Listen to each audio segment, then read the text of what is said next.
Hey there, one of the amazing things about the iFootage Shark Nano Slider 2 is that you can fit a DJI gimbal on top of it and then not only get a sliding motion, but get full 4-axis movement and programming using keyframes. In this video, I'm going to show you how to get set up with fitting a gimbal to this slider and some of the things you can do with it. The first thing you should do is update the firmware on the slider and also on the gimbal you're using just to make sure everything's up to date. Then you want to grab this connection plate which comes with the slider, and this interfaces the gimbal with the slider. Take this adapter and then align it with the pan head on the slider, push it forward until it clicks into place, and then secure it using this. The next thing you're going to want to do is take your gimbal and attach it to this adapter. Now, I highly recommend you balance the gimbal first before you go and attach it onto here.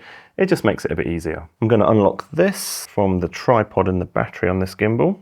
And then I'm going to line up the pins on the connection plate with the pins on this adapter, and then slot it down until it clicks into place and tighten it up with this lever. You're going to want to make sure things are nice and safe and secure. Now you want to take this adapter cable that comes with the slider and you're going to want to attach this part to the gimbal connector. We're going to take this and line it up, and then we're going to use these screws to tighten it and lock it into place. Next, take this end of the cable and attach it to this connection on the adapter, and it's magnetized so it'll only click in one way. The power comes through this adapter plate and the control signals come through this wire, so you don't need to attach an external power supply directly to the gimbal. Make sure you've attached a power supply to the slider and then hold down the power button to turn it on. It's going to turn on and then it's going to reset the slider carriage back to the starting position. The next thing you need to do, if your gimbal has manual locks, then you need to unlock each of the 3 axes, and then you can power on the gimbal using the power button on the gimbal body itself. There's a couple of important settings you need to change on the gimbal. You need to change the follow mode and make sure it's set to pan tilt follow or PTF. And then you need to head into the settings and make sure that push mode is enabled.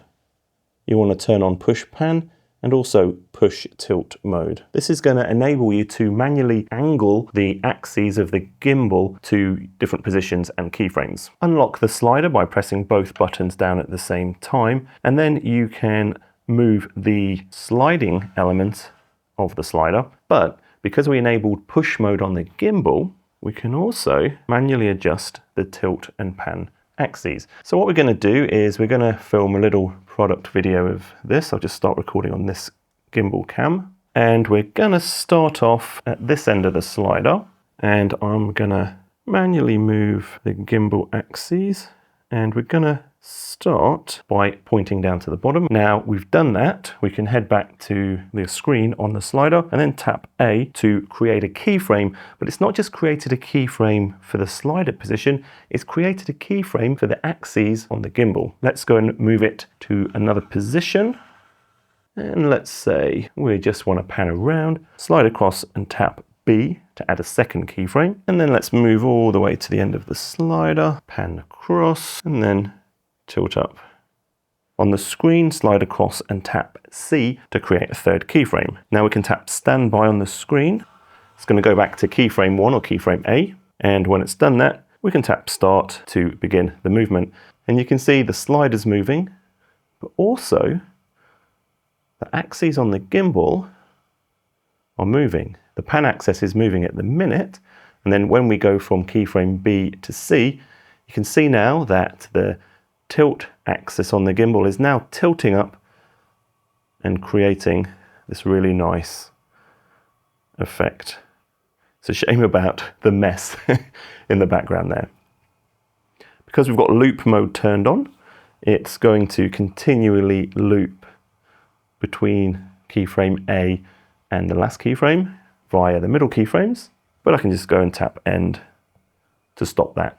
There's a couple of ways that you can use the app with this setup, and now we've connected via Bluetooth from the app to the slider. We can actually create the keyframes ourselves using the app. If you don't want to physically move things around, you can use the controllers at the bottom of the screen here. If I tap this, it's going to move the slider. If I use this joystick on the right hand side of the screen, I can tilt up and down, and basically this is remote control of the gimbal. You can tap these little crosses above the letters to delete keyframes, and then use the app, tap A to set a keyframe, and then tap B to set another keyframe. And you might also want to use this if you're remote controlling this, filming some kind of interview or somewhere where you can't actually physically be next to the camera and the slider. But ordinarily in a setup like this, it's so much easier to just turn on push mode and then set things up just by looking at the camera screen and moving things around. The second way you can use the app control is in conjunction with tracking. For that, we're going to need to fix the phone to the top of the camera. I'm going to start off by powering off the gimbal. I'm just going to lock the gimbal arms, and then I'm going to take this attachment which comes with the slider. We're going to attach this to the hot shoe. This is just a phone holder. Now what I'm going to do is I'm also going to flip out the screen. I want the screen pointing towards me because I'm going to do tracking of myself in this example. I'm going to fit this phone holder so the phone's going to point towards me. Then I'm just going to attach the phone. Once you've added the phone to the top of the camera, it means that the balance is probably going to be off. So you're going to need to go and rebalance the gimbal. I'm going to go and quickly do that, but you don't have to watch it. I'll come back when it's balanced. So once you've got things rebalanced, then you can start making use of the tracking. There's a couple of ways to use the tracking on this thing. The first method is pretty simple. On the screen, you tap target tracking. Then if you're in a selfie situation like this, tap the icon on the top right to switch to this camera on the phone like that. And then simply draw a box around yourself. And now, if you move around in 1 second, once the tracking catches up, there we go. Once the tracking initiates, then you can move around. There we go. You can actually use this tracking without a gimbal, but then you only get the panning and the sliding. But once you added a gimbal, you can make use of the tilt axis on the gimbal to also track yourself up and down, and most of the time does a pretty decent job. You just got to be careful not to look at the phone screen and to look into the lens of the camera. The second mode is to, as you did before, set keyframes. So the slider is going to move left and right and based on the keyframes that you program, but the target tracking is still going to track. I'm going to tap the little cross at the top of my face to turn off tracking just for the moment. And on the screen, we are going to make sure we're unlocked. I'm going to move the slider to the left, tap A, move it all the way to the right, tap B. In the app, I'm going to draw a box around my face like that. At the bottom right of the screen, I'm going to tap that icon, and it's going to